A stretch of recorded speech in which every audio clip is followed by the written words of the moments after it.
What's going on, everyone, and welcome back to another Too Good for Theaters video. Today, we're going to be breaking down the Patriots' 21-14 loss versus the Pittsburgh Steelers and how turnovers ultimately cost the Patriots in a very winnable game. So let's get right into it. So taking a look at the offensive side of the football, Patriots only scored 14 points on the day, but honestly, I thought that the offense moved the ball really well when there wasn't any turnovers, and they did a really nice job of taking profits that were there. And overall, on the day, I would say that Drake May played rather well. He did have that one interception in the red zone, but I'm going to cover that a little bit later. But on the day, he was pretty accurate. I think there's only a handful of throws he really missed when he wasn't pressured. And he did a really nice job of kind of timing his scrambles when needed to. Had a couple of fourth down conversions in the run game where he was able to get outside the pocket or a scramble on a bootleg and stuff like that to really convert. And I think overall, the offense moved the ball well against his Steelers defense, got off to a little bit of a slow start. But like I said, when you eliminate the turnovers, the offense moved the ball pretty well today. And it's attributed to the stats. You can really see it. The Patriots had the ball for 33 minutes and 20 seconds compared to the 26 and 40 of the Steelers. So they were playing a more ball control offense than the Steelers, and they simply just had more yards. They really outperformed them in every offensive category for the most part, except for turnovers. And if you eliminate those turnovers, it's a pretty simple. The Patriots absolutely probably blow the Steelers out in this game because the Steelers honestly just did not play that well. It was simply for the fact that the Patriots were just shooting themselves in the foot continuously with the fumbles and the takeaways that really allowed Pittsburgh to win this football game. And honestly, if you even cut the turnovers in half, this is a game the Patriots could potentially win by multiple possessions based on what they do in the red zone. And to give the Steelers credit, they did a really nice job of tightening up in the red zone, but overall, the Patriots moved the ball well. It wasn't the most balanced attack like this offense would prefer. I think that the Patriots probably could have ran the ball a little bit better. I mean, Drake May in himself had 45 yards on 7 attempts. Gibson averaged 4 yards per attempt. Ramondre had 4.5 per attempt, but of course, 2 big fumbles from Ramondre, especially that one in the red zone. That is absolutely inexcusable. And you saw his snap percentage shoot way down after that second fumble. I mean, this was his problem last year. This is a fatal flaw with Ramondre Stevenson. He is a very talented back. He's a bruiser. He could put his shoulders down, but he just has a fumbling issue. And we even saw it last week. For all the great plays he could make in the receiving game, this one fatal flaw is really taking away from what he can achieve with his career. And simply, you just can't have him on the field right now if he's going to continue to fumble the ball. You cannot preach enough to him. Hey, you have to have both hands on the football, and you cannot lose possessions for us. And that's what happened. Opening drive, Patriots got pretty lucky on a Drake May overthrow. I believe he actually airmailed the ball to Pop Douglas a little bit, and the Steelers almost came up with an interception. But I believe it's the play literally right after that. The Patriots break off a pretty big run, but Ramondre Stevenson fumbles the football. And, of course, the Steelers recover, and that puts an end to that drive. And not only that, the Steelers go right down the field and score 7. And, I mean, that's just inexcusable. I mean, you can't preach enough to Ramondre. Like I said, last year, that was his fatal flaw, and it looks like it's going to continue into this season. And then, of course, you have Antonio Gibson, who played great last week, but another fumble from another back, and you saw both their snaps shoot way down, and Travion Henderson got a lot of opportunities here. And I think he did what he could with the carries. However, it wasn't necessarily his ideal skill set. He more so likes to run to the outside, really use his speed. However, the Patriots were having more success in today's game, at least when they were running in between the tackles with the backs. So I believe Travion Henderson only averaged around like 3 yards per carry, 2.8 actually. But overall, I think the backs had a solid day. You just eliminate the fumbles, and maybe they get some more carries here and there, and this game is completely turned on its head. But the Patriots absolutely did a great job of attacking the middle of the field against this Steeler defense. The tight ends, including Hunter Henry, of course, with the 2 tutties. Austin Hooper had very solid days. I believe they actually had 10 catches between just the 2 of them for around 110 yards. So a very productive day from the tight ends. And like I said, attacking the middle of the field. Kayshon Boutte had a nice dig route on a 3rd and long where Drake May was able to hit him. Stephon Diggs had a couple of nice routes there. But the Patriots had a ton of success when attacking the middle of the field. And the offensive line, like I said before, did a pretty good job in giving Drake May time. Josh McDaniels and Doug Marrone, of course, gave some help with Morgan Moses lining up against TJ Watt. And of course, they were using a lot of chip actions here, whether it was with the backs or the tight ends.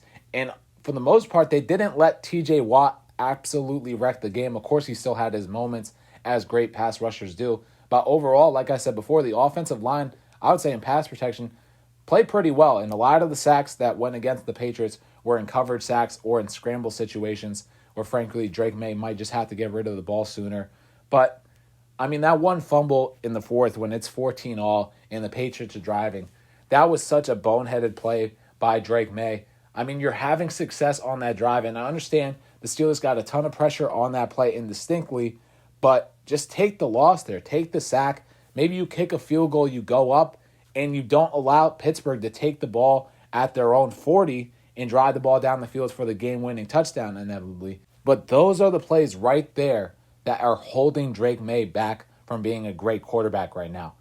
It's taking losses and not making losses into even worse mistakes.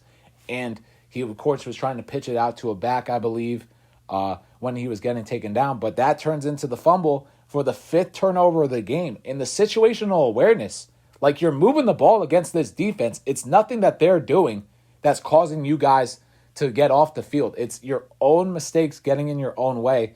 And for you to not understand that and you commit another fumble, which was actually the Patriots' fourth on the day, is absolutely inexcusable. And those are the type of decisions that hold him back right now. And if he can eliminate those plays, he looks like the franchise quarterback. And it's a very similar trajectory to Josh Allen early on in his career, which is why I'm still extremely excited about Drake May. But his next step, which he did last week, is to eliminate the turnover-worthy plays that end up costing this team. And it wasn't all necessarily on him today with those turnovers, but he certainly did not aid it. And moving back to the interception, it was a little bit of a chaotic play. And of course, I believe it was Cameron Hayward, as a matter of fact, actually got his hand on the ball, which ended up a deflection in the red zone for an interception. But I was very confused and aggravated with the play calling prior to that play. And for Josh McDaniels, I think that Josh McDaniels called a very good game today. However, when the Patriots got into that red zone scenario, I believe it was 1st and goal from around the Steelers' 8-yard line, and they even get an encroachment penalty on a hard count that moves them to, I believe it was around the 4-yard line of the Steelers. 1st and goal, you have all 3 timeouts.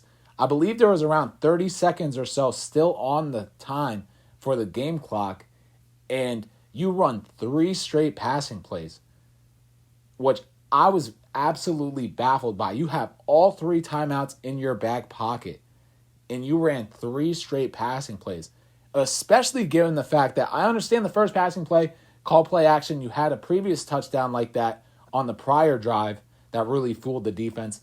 But even after Drake May took a big-time hit on that first play of that 3-play sequence, you call 2 straight passing plays right after that when you have all 3 timeouts in your back pocket and you don't run the football at all? That's very confusing to me. I would have at least ran the ball once, and maybe you get some interior push. This Patriot or the Steelers defense is not known for their run defense right now. In fact, they've really struggled in stopping the run. And up to that point, you've had success on the ground in that game. So honestly, I don't understand why they didn't run the football whatsoever there. And if I was Mike Vrabel, I'd be questioning Josh McDaniels about those decisions right there. But that was absolutely a turning point in this game. And ultimately, that wasn't the lone factor because the defense played so well today.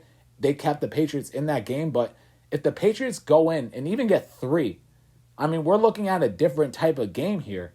And the momentum of having a 17-play drive that came away with 0 points due to bad playing calling in the red zone certainly felt like it affected the offense. And even though the defense made up for that, getting a takeaway right after halftime, it still looked like the offense still had the effect of that. And then once again, they turned the ball over again in their first possession of the second half with another Ramondre Stevenson fumble, this time in the red zone, as I alluded to before. But it's just stuff like that, maybe like little tinkers with play calling. And overall, I thought that Josh McDaniels called a very good game on the day. But to not have your young offense have to make those tightly contested plays in the red zone when you can probably just run the ball in and simplify the game a little bit, that would certainly help out your young quarterback. And although the ball was deflected, you can't make an excuse for Drake May there. It's still a takeaway. I don't believe that play should have ever happened. But speaking of some of your young playmakers, we saw a little bit of Kyle Williams in this game, which is an encouraging sign. I believe he actually came up with an 8-yard out route catch. Didn't see a high dosage of him, but it's just encouraging to see him get onto the field, especially given the fact that the Patriots receivers in these games is like night and day over these past couple seasons, because they're doing a solid job of getting solid separation. And whether that's an upgrade at talent with guys like Matt Collins and Stephon Diggs, and even the development of Kayshon Boutte and stuff like that, or if it's just proper play calling, the receivers certainly aren't the reason why this offense is struggling at times. And it's not necessarily a great sign that Kyle Williams isn't playing a ton, but it's certainly understandable because some of these guys are playing well when they are out there. Matt Collins and Stephon Diggs are being productive when they're being utilized. And really the only wide receiver who is struggling at the current moment, I would say, is Pop Douglas. And I wouldn't even necessarily call it struggling. I think that you could really only play Pop Douglas on passing downs. And when you want to keep the disguise due to his size, you don't want to put him in on these early downs because he's not going to be effective in the run game whatsoever. So really the only chance he's getting on the field is on these third and long passing scenarios. And he has to be productive when he's on the field. But as alluding back to Kyle Williams here, I mean, there's just not a ton of playing time for him to really grab that opportunity, but it's just good to see him being productive when he is in the game. And speaking of some of the other offensive rookies, I thought that Will Campbell and Jared Wilson on the day, for the most part, blocked pretty well once again. As I alluded to before, I think a lot of the sacks came on coverage sacks, and it wasn't necessarily the offensive line's fault. And I didn't see a ton of pressure coming from the opposite side of TJ Watt. So that's a credit to Will Campbell and Jared Wilson. And even Garrett Bradbury. I thought that the offensive line, like I said before, played really well. And I was surprised that the Steelers didn't really move TJ Watt along the offensive line whatsoever. I understand he usually lines up on the right side, but they really had him matched up against Morgan Moses as well as the backs and tight ends of the Patriots for most of the day. And I was surprised that they didn't try TJ Watt against Will Campbell whatsoever, but it looks like Will Campbell and Jared Wilson are doing a pretty solid job in communication, and a really positive sign. Since week 1, we haven't seen a ton of pressure coming off that left side.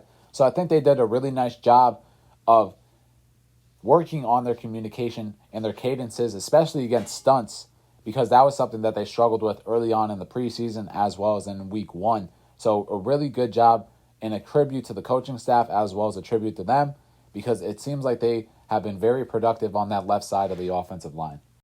Moving over to the defensive side of the ball today, however, the defense absolutely played great, only giving up 21 points to the Pittsburgh Steelers, especially given the fact that the Steelers also scored the majority of their points off of turnovers, and they were set up with pretty solid field position.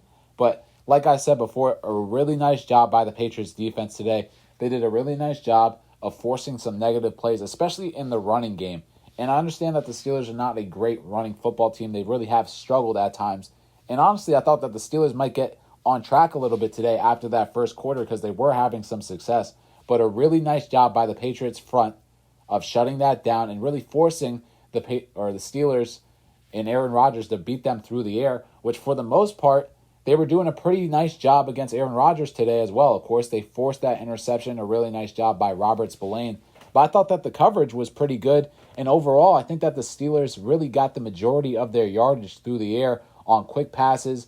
And there was an early gamble by Carlton Davis that resulted in a nice catch and run for DK Metcalf and stuff like that. But overall, I think that the coverage was very good on the day. And there might have been only 1 or 2 plays where the Patriots just straight up got beat in their coverage, which was by Carlton Davis on the DK Metcalf touchdown. And honestly, Carlton Davis couldn't play that much better. That was great coverage. That was just a great throw and catch, and that's what Aaron Rodgers does.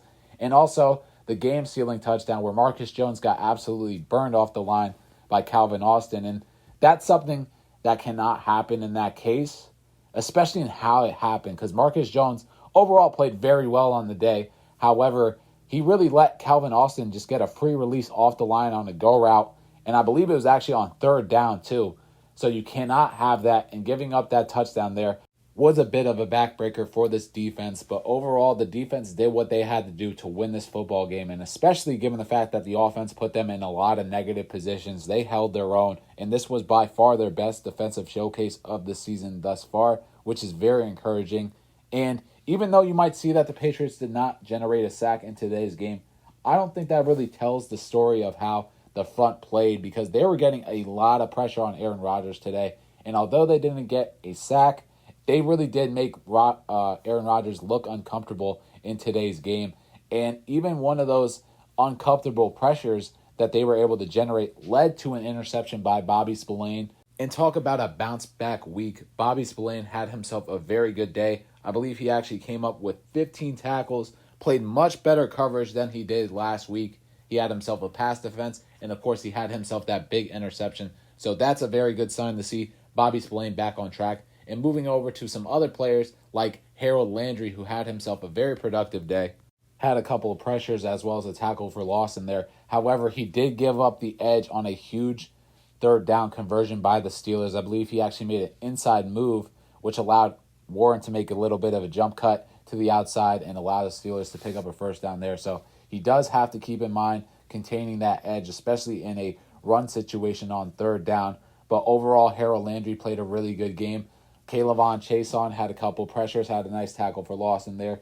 Tyrus Tonga, I felt that he was an absolute mammoth in the middle, and today he was getting penetration in every run gap, and he did such a nice job of clogging up the middle, and it really did not allow the Steelers to have a lot of success in the run game whatsoever. Christian Barmore played some pretty good run stuffs in there as well. Joshua Farmer, I was very encouraged there, got himself a pressure as well as a tackle for loss on the game. Nice to see that from your fourth-round rookie along the defensive line. Milton Williams, multiple tackle for losses, had some pressures in there as well. The defensive line really does just keep on rolling. We saw some plays from Keon White as well. And Kayvon Chason had himself a couple pressures as well as a tackle for loss there and played very productive in the run game. But like I said before, this defensive line really is becoming a strength of this team, and something that I thought was a little bit of a worry heading into the season. The run defense has turned out to be a great strength of this line. And once they get Christian Gonzalez back, I think that this defense is going to be very shored up on the back end. And I think that this defense, with all the encouraging signs towards the run support as well as the run defense, and hopefully tinkering their pass defense a little bit, I think that this defense is going to be fine. I think today they started to turn the corner. They started to clean up a lot of things that they were really struggling with in the first 2 weeks. Did not see as many missed tackles as we had over the first 2 weeks. Of course, Christian Ellis and Bobby Spillane did have a couple of open field misses there, and I'm sure you can go down the list of a couple more missed tackles there. But I thought that the Patriots did a much better job of cleaning up their tackling, which is a very encouraging sign given the fact that they have struggled with that the previous 2 weeks. And hopefully with the reinforcements that they get on the back end, it's going to be able to allow these guys to be more aggressive in their tackling, and they continue to be a better tackling team going forward. As well as I think that they cleaned up the defensive penalties in this game in particular a lot. Of course, it was something that had to be preached after last week's effort. I think that they only got called for 2, maybe 3 defensive penalties throughout the entirety of the game. I know that Kayvon Chason had himself a neutral zone infraction early on in this game, and Carlton Davis got called for a PI against DK Metcalf, which I thought was a BS call given the fact that Aaron Rodgers threw it 10 yards out of bounds there. But overall, defense played very well today. They made Aaron Rodgers look uncomfortable, got pressure, and although they didn't get a sack, they still found ways to force negative plays. And third straight week of a takeaway, which was something that the Patriots did not do well last year. So this defense looks like it's rounding in the form, and hopefully they can continue this momentum into next week's matchup against Carolina. All right, everyone, that's going to wrap up this breakdown here. You probably could have condensed this breakdown into 5 turnovers. You're not going to win many games like that. But thank you all so much for listening, and hopefully I'll check you all out in the next one as the Patriots got Carolina coming into town next week. So let me know your thoughts in the comments below, and I'll see you all in the next one.